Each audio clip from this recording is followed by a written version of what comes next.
এখানে এই রিজনিংটি দেখে অনেকটা কঠিন মনে হলেও এটা আসলে অনেকটাই সোজা আছে। এখানে এই জিজ্ঞাসার চিহ্নের জায়গায় কোন সংখ্যাটি হবে সেটা আমাদেরকে খুঁজে বার করতে হবে। তো আমরা এখানে দেখতে পাচ্ছি প্রথম লাইনে আছে 16, 27 আর 7, তারপরে আছে 25, 8, 7, এরপরে 121, জিজ্ঞাসার চিহ্ন আর 12। তো প্রথম লাইনের সংখ্যাগুলির মধ্যে কি সম্পর্ক আছে সেটা আমরা বার করি। 16 যদি আমরা বর্গমূল করি এবং তার সঙ্গে 27-এর ঘনমূল যোগ করে দিই, তাহলে 16-র বর্গমূল কত হবে? 4। 27-এর ঘনমূল কত হবে? 3। এই দুটো যোগ করলে আমরা পাবো 7।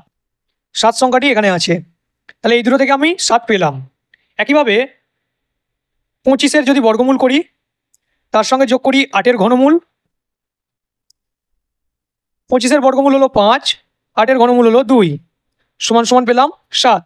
এই 7 এখানে আছে।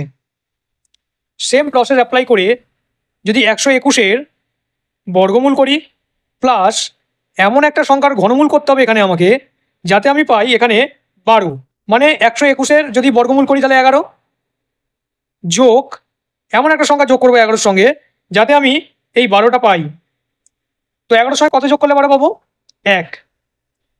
1 কোন সংখ্যার ঘনমূল হচ্ছে 1? 1-এরই ঘনমূল হচ্ছে 1। তাহলে এই যেমন 8 এখানে পেয়েছি, 27 এখানে পেয়েছি, তেমনভাবে এই 1টা তাহলে কোথায় হবে? এই জিজ্ঞাসার চিহ্নের জায়গায় হবে 1। তাহলে আমাদের মিসিং নাম্বার কত পাচ্ছি আমরা? 1। এটাই হবে আমাদের কারেক্ট অ্যান্সার।